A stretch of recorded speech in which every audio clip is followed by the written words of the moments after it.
అభిషేకం తర్వాత ఉత్సవ విగ్రహములను పల్లకిని ఎదుర్కోవడం. సహస్రశీర్ష పురుషః సహస్రోమిం విశ్వతో వక్వా అక్షదశబ్దశాన్ దేవాయజ్ఞమతన్వత వసంతో అస్యాసీతాజ్ఞో గ్రీష్మయుగ్మశ్చరితయః త్రిసప్త సమిధకృతాః దేవాయజ్ఞమతన్వత అజ్ఞం పశో గోస్తకం చక్రే వాయవ్యాన్. ఆవు పెరుగు, ఆవు నెయ్యి, తేనె, కొబ్బరి నీళ్ళు వీటితో పంచామృత అభిషేకం ఉంటుంది. మీరు బయట నిల్చున్నాను. జయ రామ జయ జయ రామ రామ జయ జయ రామ ఓం శ్రీరామ రామ జయ జయ రామ ఓం శ్రీరామ జయ రామ జయ జయ రామ ఓం శ్రీరామ జయ ఓం శ్రీరామ జయ రామ జయ జయ రామ జయ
చిత్ర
మరియు అనంతరం రొడ్డాం మన గ్రామ భక్త ప్రజలకు మరియు భక్తులందరికీ ఇటు విషయంలో తెలియజేయనది ఏమనగా అయోధ్య శ్రీరామచంద్రస్వామి యొక్క ప్రాణప్రతిష్ఠా మహోత్సవ శుభ సందర్భంగా ఈరోజు అనగా 22 తారీఖు 1వ నెల 2024 సోమవారం రోజున మన అనంతరం శ్రీరామచంద్రస్వామి దేవాలయంలో నిర్వహించేటువంటి కార్యక్రమ వివరములు ఈరోజు ఉదయము 8 గంటలకు మూర్తి విగ్రహములకు పంచామృత అభిషేక కార్యక్రమము జరుగుచున్నది.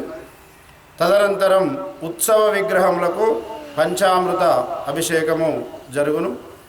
తదనంతరం అలాగే ఈరోజు ఉదయము పంచామృత అభిషేకము కార్యక్రమం నిర్వహించడం జరిగింది. మరియు ప్రధాన కలశ స్థాపన, గణపతి పూజ, శ్రీరామ మహాయజ్ఞము మరియు అన్నదానము, మాతస్వాములచే కుంకుమార్చన కార్యక్రమము మరియు షావా మహోత్సవ కార్యక్రమము మహావైభవంగా నిర్వహించడం జరిగింది. కాబట్టి భక్తులు అధిక సంఖ్యలో పాల్గొని సీతా శ్రీరామచంద్ర స్వామి వారి యొక్క అనుగ్రహాన్ని పొంది ఆ స్వామివారి యొక్క దివ్యమంగళ స్వరూపమైనటువంటి ఆ స్వామివారి యొక్క విగ్రహ అనుగ్రహాన్ని మనందరికీ కూడా పొందజేయడం జరిగింది. మరి ఇటువంటి కార్యక్రమంలో గ్రామస్తులు, భక్తులు, పెద్దలు, అలాగే గ్రామ సర్పంచ్ గారు, మరి జంగా జలేందర్ గారు, మరియు ఉప సర్పంచి, ఎంపీటీసీ గారు, గ్రామ వార్డు సభ్యులు, మరియు దేవాలయ ప్రధాన వ్యవస్థాపకులు బ్రహ్మశ్రీ గుగ్గిళ్ళ పురుషోత్తమాచార్యులు, ధర్మపత్ని నిత్యశ్రీ శ్రీరామ్ శర్మ మరియు విశ్వబ్రాహ్మణ సంఘం మరియు అన్ని కుల సంఘముల సౌజన్యంతో ఈ కార్యక్రమాన్ని మహావైభవంగా నిర్వహించడం జరిగింది.